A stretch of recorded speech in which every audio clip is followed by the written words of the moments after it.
Hi guys, welcome back to my channel. If you still remember, I'm Lesia and I'm back with you in the new 2016 to wrap up December of 2015 and share all the books that I've read and welcome you into the new month of January.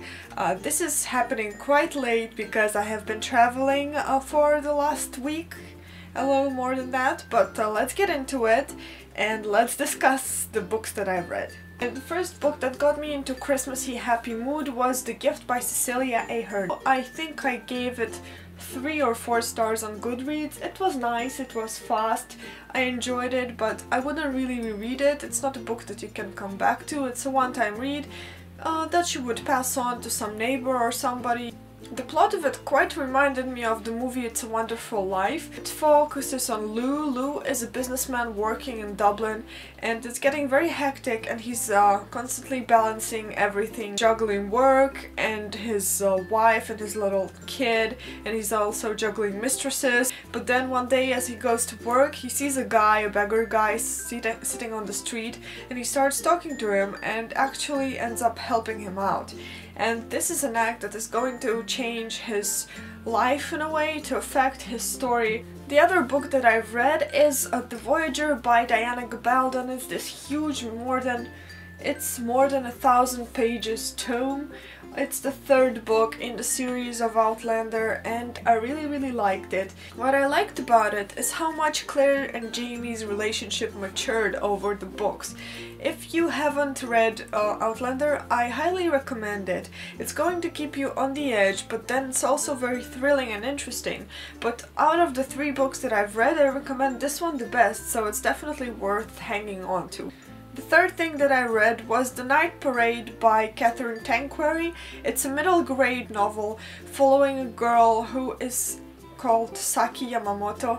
Saki is coming to a remote village to visit her grandmother with her family, and she is not really satisfied with it because she's used to a high-paced life. She can't be separated from her phone. Anyway, this is a story probably lots of kids and adults can relate to, so the setting was very joyous. I really liked the element of Japan historical culture and everything because it was written in there and it was really beautiful. So the story of the book is that Saki gets into some sort of relationship with the gang of guys and girls that are living in this small village, and on a whimsical dare she is accidentally waking up the ancient spirits, and therefore she has to lift the curse that was bestowed by her actions. She has only 3 nights to try and make a journey to lift the curse and to restore everything to the original path. And I really liked it. It had some element of funny, light read to it, but also it was very serious. I gave this story 4 stars out of 5 on Goodreads and I really recommend it. Thank you NetGalley for providing me a copy.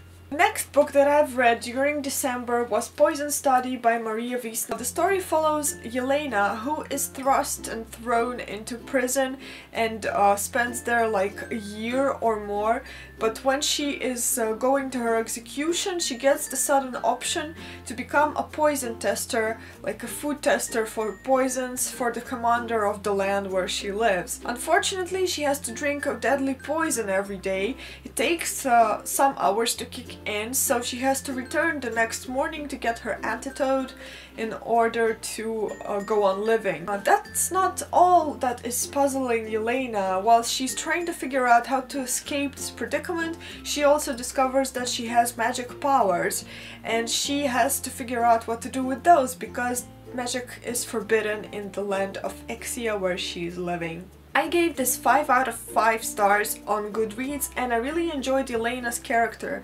She seemed very witty and quick, and she wasn't afraid to react and she wasn't afraid to take measures to ensure her own safety. She was a strong, independent, leading character and I enjoyed it because frankly she was grasping at every chance. She was not doing rash things without thinking, and this is something I appreciate in a main heroine very much. The most amazing amazing read of December that I had was Uprooted by Naomi Novik. This book gets lots of praise and there's a reason why. It's amazing.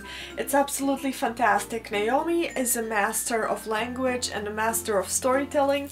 This is the book that I've been thinking about while I was on trips, and I was reflecting on the characters and on their relationships long after.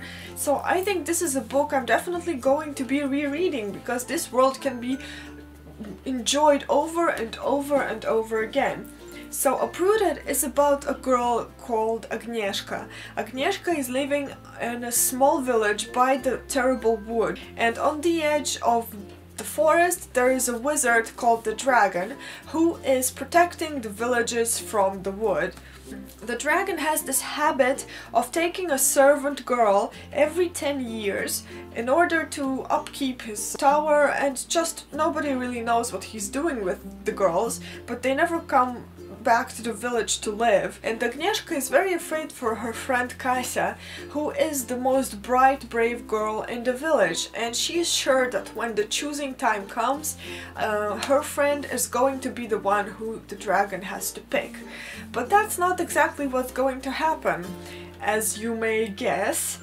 Despite Agnieszka's thoughts and despite everybody's thoughts, his choice is not a very obvious one, and their relationship is very, very fun. It gives out this vibe of Beauty and the Beast, you know, when in the cartoon when he shoves her into the dungeon and yells at her that if she doesn't want to dine with him, she doesn't dine at all. Well, the dragon kind of has qualities like this, and this is why I adore this book so much. He's grumpy, he's annoying, but he is something else. He's a piece of work, but their dynamic, their relationship is so amazing. It evolves very, very slowly. It's not just Agnieszka sitting in a tower.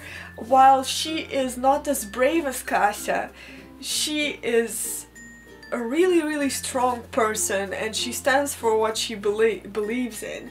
And this is what makes it so amazing.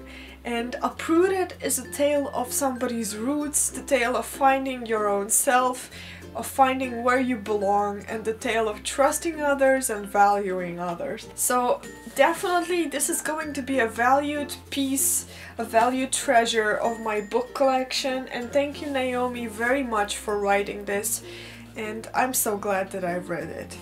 Thank you very much for watching, and I would really love to say thanks because I reached 100 first subscribers, and it really means a lot to me, guys. And I hope to post 2 videos a week. I'm not going to have a concrete schedule for days right now because it's a bit hectic, but I'm going to be doing everything that's in my power, and I really have lots of cool ideas to share with you, and I'm sure we're gonna enjoy this ride.